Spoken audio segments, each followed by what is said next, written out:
ये कहानी एक ऐसे खंडर की है जिस खंडर के अंदर आज भी एक चुड़ैल भटकती है। इस कहानी की शुरुआत में हमें आशीष नाम के एक लड़के को देखते हैं जो कि अपने बहन महक और अपनी एक दोस्त फ्रीडा को आज राजस्थान के एक कोटा शहर के अंदर लेकर आया है। क्योंकि दोस्तों आशीष का ये मानना है कि आज से पहले वो कोटा शहर के अंदर बने हुए एक खंडर के अंदर आया था। ये बात लगभग आज से 15 साल पुरानी थी, जब आशीष बहुत छोटा हुआ करता था। उस खंडर के अंदर आशीष ने एक छोटी सी सुंदर लड़की को देखा था जो कि बंजारन थी। वो लड़की बहुत ही खूबसूरत थी और आशीष को उससे उसी समय प्यार हो गया था। जी हाँ दोस्तों, बचपन वाला प्यार। अब यहाँ पर आशीष अपने बहन के साथ वहाँ पर इसलिए आया है जिससे कि वो उस लड़की को दोबारा से देख सके, उसका पता लगा सके, क्योंकि माना जाता है कि वो लड़की उसी खंडर के अंदर रहती है। आशीष और उसकी बहन महक और उसकी दोस्त फ्रीडा, ये तीनों के तीनों आपस में ही बात कर रहे थे कि तभी अचानक से कुछ देर के बाद वहाँ पर एक आदमी आता है। ये आदमी आशीष को बहुत पहले से ही जानता है। ये दरअसल कोटा शहर का ही रहने वाला है। वह आदमी इन लोगों को बात करते हुए सुन लेता है और वो आशीष से बोलता है कि खंडर के अंदर तुमने जिस लड़की को देखा है वो पक्का कोई भूतनी ही होगी। ये बात सुनकर सभी के सभी लोग शॉक हो जाते हैं। तभी दोस्तों वो आदमी बताता है कि आज से काफ़ी साल पुरानी बात है। उस खंडर के अंदर कुछ बंजारे लोग रहने के लिए आए थे। उन्हीं लोगों में से एक औरत हुआ करती थी जो कि उसी खंडर के एक कमरे के अंदर बैठकर किसी प्रकार का जादू करती थी। वो पानी और पत्थर के ज़रिए लोगों का भविष्य देख लिया करती थी और बता दिया करती थी कि कल परसों या फिर आने वाले फ्यूचर में क्या होने वाला है। वो आदमी बोलता है कि उस औरत के पास काफ़ी सारे लोग अपने भविष्य के बारे में पता लगाने के लिए आया करते थे, लेकिन इस बार उस औरत के पास एक आदमी आया। उस औरत ने जैसे ही उसका भविष्य बताया तो उसके भविष्य में उसको उसकी मौत दिखाई देने लगी। उस औरत ने उस आदमी को उसके मौत की सच्चाई के बारे में बताया, लेकिन वो बहुत ही ज़्यादा गुस्सा हो गया। अब इसी बीच उस औरत ने अपने जादू के ज़रिए देखा कि उस आदमी की मौत उसी के हाथों होने वाली है। इसलिए उस आदमी ने उस औरत के हाथों मरने से पहले ही उस औरत को और उसके पूरे परिवार को वहीं पर ही जान से मार दिया और ख़त्म कर डाला। वो औरत तो मर गई, लेकिन वो अपने पीछे अपनी एक छोटी सी बच्ची को छोड़ गई। और दोस्तों मानो या फिर ना मानो, हो न हो, ये छोटी बच्ची वही है जिसको आशीष ने देखा था, जिसे वो प्यार कर बैठा था। और आज आशीष उसकी बेटी से मिलने जाने की बात कर रहा था। वो आदमी उनको वहाँ पर जाने से मना करता है, लेकिन ये लोग किसी तरह से उस आदमी को तैयार कर लेते हैं और वो आदमी उनकी बात मानने को तैयार हो जाता है। तो दोस्तों अभी यहाँ पर क्या होता है, ये लोग अगले दिन अपनी गाड़ी के अंदर बैठकर उस खंडर के लिए रवाना हो जाते हैं और उस खंडर तक कुछ ही देर के बाद पहुँच जाते हैं। तीनों के तीनों खंडर के पास जाते तो देखते हैं खंडर बहुत ही बड़ा और बहुत ही घना, सुनसान, डरावना और बहुत ही मनहूस किस्म का दिखाई दे रहा था। ये तीनों के तीनों फौरन खंडर के अंदर प्रवेश करते हैं और देखने की कोशिश करते हैं कि आखिर वो लड़की कहाँ पर है। ये लोग उस लड़की को हर जगह ढूंढने की कोशिश करते हैं। अब दोस्तों ये लोग अंदर पहुंच जाते हैं। अंदर जैसे ये लोग जाते हैं तो यहाँ पर वो तीनों यानी कि आशीष, फ्रीडा और उसकी बहन महक, ये तीनों के तीनों आगे निकल जाते हैं। लेकिन चलते चलते अचानक से दोस्तों रज्जो वहाँ पर रुक जाता है, क्योंकि उसे वही कमरा दिखाई देता है जिसके अंदर वो औरत बैठकर अपना जादू किया करती थी, जिस कमरे के अंदर वो भविष्य बताया करती थी। रज्जो जैसे उस कमरे के अंदर प्रवेश करता है तो दोस्तों वो बहुत ही ज़्यादा हैरान हो जाता है, क्योंकि उसे उस कमरे के अंदर उसी औरत का रखा हुआ पत्थर जिसके अंदर पानी भरा हुआ था वो मिलता है। वो औरत उसी के अंदर सबका भविष्य बताया करती थी। रज्जो अभी ये सब देख ही रहा था कि अचानक से उसके सामने से कोई निकलता है। किसी ने घुंघरू पहना हुआ था और अब दोस्तों रज्जो उसका पीछा करना शुरू कर देता है। दरअसल वो कोई लड़की थी। रज्जो उसका पीछा करते करते एक अजीब सी जगह पर पहुंच जाता है। वो एक खंडर सी जगह पर पहुंच जाता है और जब वो दोस्तों उस जगह के अंदर प्रवेश करता है तो बहुत ही ज़्यादा डर जाता है। उसे एक डरावना चेहरा दिखाई देता है।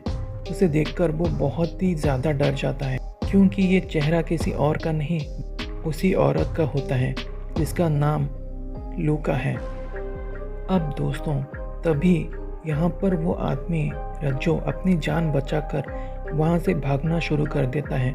वो हर जगह पर उस खंडर से निकलने की कोशिश करता है लेकिन वो निकल नहीं पाता है। उस खंडर के ऊपर ही पहुँच जाता है। एक तरफ वो डरावनी सी चुड़ैल और दूसरी तरफ एक खाई। उसे देखकर उसकी आत्मा थर-थर कांपने लगती है। उसने जीने की उम्मीद छोड़ दी थी। अब तभी वहाँ पर कुछ ही देर के बाद वो चुड़ैल आती है और उस चुड़ैल उसे धक्का दे देती है और उसकी गिरकर बुरी तरीके से मौत हो जाती है। रज्जो की बड़ी बुरी तरीके से मौत हो जाती है। और तभी दोस्तों दूसरी तरफ हम देखते हैं कि इन तीनों को वहाँ पर एक बहुत ही खूबसूरत सी लड़की दिखाई देती है। और दोस्तों हो ना हो ये वही लड़की है, वही बंजारो है जिसे कि आशीष ने आज से 15 साल पहले देखा था। आशीष उससे बात करने की कोशिश करता है। वो लड़की आशीष को भी पहचानना शुरू कर देती है। अब यहाँ पर ये लोग उस लड़की को चॉकलेट खाने के लिए देते हैं। वो लड़की बहुत ही नादान किस्म की थी, इसलिए यहाँ पर फ्रीडा उसका मजाक उड़ाना शुरू कर देती है। वो बोलती है कि कैसी पागल किस्म की लड़की है। जब उसका मजाक उड़ाया जाता है तो वो वहाँ से गुस्सा होकर भाग जाती है। अब दोस्तों फ़ौरन आशीष और फ्रीडा उस लड़की को पकड़ने के लिए उसके पीछे पीछे भागना शुरू कर देते हैं। ये दोनों के दोनों अलग हो जाते हैं। आशीष यहाँ पर अकेला उस लड़की को ढूंढने की कोशिश करता है लेकिन वो लड़की पलक झपकते ही ना जाने कहाँ पर गायब हो जाती थी। दूसरी तरफ हम फ्रीडा को देखते हैं जो कि उस लड़की को ढूंढने की कोशिश कर रही थी। वो खंडर के अंदर प्रवेश कर जाती है। तभी दोस्तों उसके सामने ही और वही लड़की रोती हुई दिखाई देती है। फ्रीडा ये सब देखकर बहुत ही शॉक हो जाती है और उस लड़की के करीब बढ़ना शुरू कर देती है। उससे बात करने की कोशिश करती है लेकिन जैसे जैसे फ्रीडा उस लड़की के करीब बढ़ना शुरू करती है तो करीब जाने पर उसे पता चलता है कि वो लड़की अकेली नहीं है, कोई और भी है जो उसके पास खड़ा हुआ है और ये होती है उसकी माँ। उसे देखकर दोस्तों फ्रीडा बहुत ही ज़्यादा डर जाती है और वहाँ से भागने की कोशिश करती है। फ्रीडा हर जगह उसे जान बचाकर भागने की कोशिश करती है। वो चुड़ैल हर जगह उसके सामने आ जाती है। फ्रीडा आखिरी जान तक, आखिरी सांस तक भागती रहती है लेकिन फिर भी वो चुड़ैल पीछे से आकर उसका गला दबाकर उसे जान से मार देती है। अब कुछ ही देर के बाद फ्रीडा के चीखने चिल्लाने की आवाज़ सुनकर आशीष उसके लाश के पास पहुंच जाता है और वो देखता है कि फ्रीडा अब मर चुकी है। वो उसे उठाने की कोशिश कर ही रहा था कि तभी अचानक से उसे ऐसा लगता है कि कोई उसके करीब बढ़ रहा है। और दोस्तों ये वही होती है, वही लड़की बंजारो।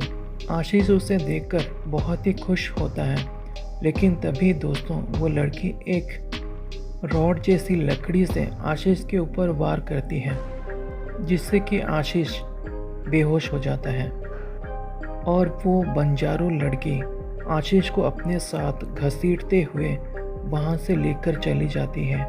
उसके जाते ही वहाँ पर महक भी पहुँच जाती है।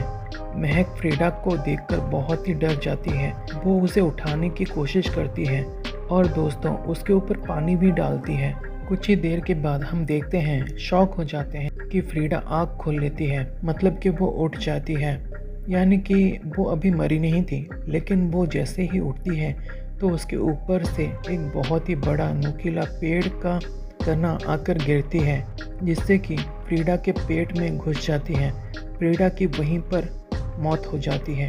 अब दोस्तों कुछ ही देर के बाद हम देखते हैं कि महक के कुछ ही सामने की ओर वो चुड़ैल झूला झूलती हुई दिखाई देती है।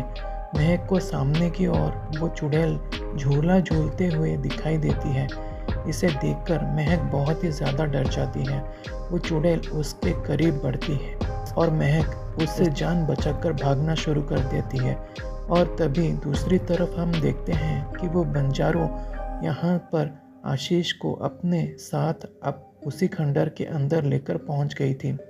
कुछ ही देर बाद यहाँ पर आशीष को होश आता है और वो बंजारो आशीष से बोलती है कि मेरी माँ यहाँ पर सबको मार डालेगी, एक एक को मार डालेगी, इसलिए हमें यहाँ से बाहर निकलना होगा।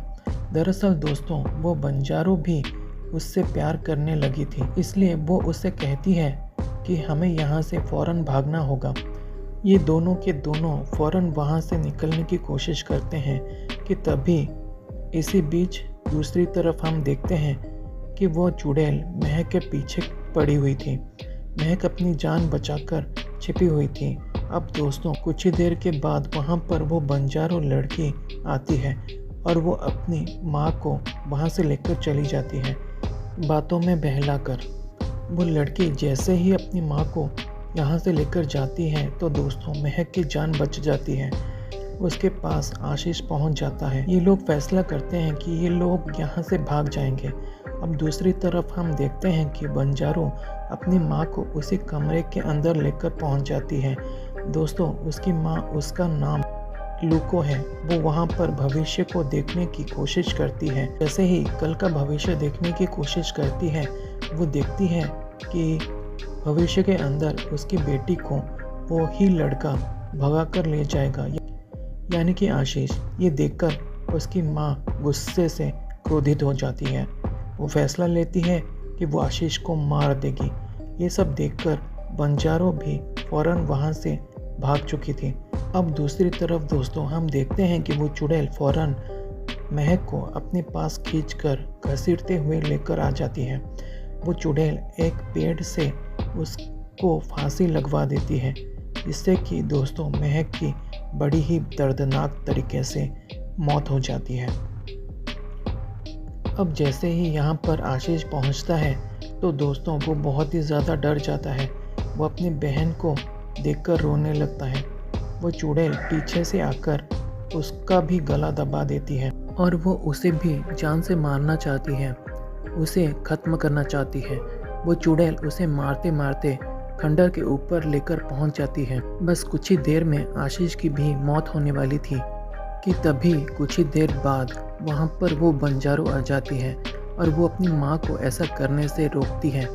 वो खंडर के ऊपर चढ़ जाती है और अपनी माँ से बोलती है, तू और कितनों की जान लगी माँ, मेरी खातिर तूने न जाने कितनों को मार दिया। अब दोस्तों वो चुड़ैल अपनी बेटी बंजारो की बात को नहीं मानती, तो उसकी बेटी उससे बोलती है कि अगर तूने मेरी बात नहीं माना तो मैं यहाँ से कूद कर अपनी जान दे दूंगी। वो चुड़ैल अभी भी उसकी बात को नहीं मानती, तो दोस्तों उसकी बेटी उस खंडर की ऊंचाई से कूद जाती है, जिससे उसकी भी मौत हो जाती है। वो अपनी जान दे देती है और जब ऐसा होता है तो उसकी आत्मा भी मुक्त हो जाती है, यानी कि लूका की आत्मा।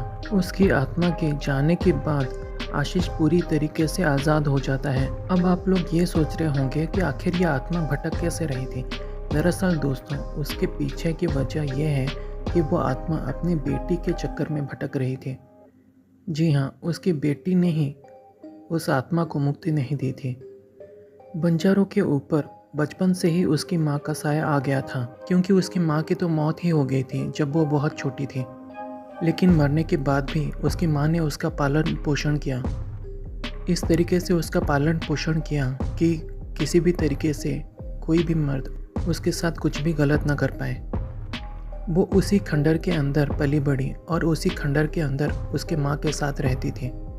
ये कह लो कि उसकी मरी हुई माँ के साथ ही। दोस्तों, उम्मीद करता हूँ कि आज की कहानी आप लोगों को बहुत ही ज़्यादा पसंद आई होगी। अगर वीडियो अच्छी लगी हो तो लाइक करके चैनल को सब्सक्राइब कर लेना। तब तक के लिए आप लोग अपना बहुत बहुत ध्यान रखें। Bye and see you.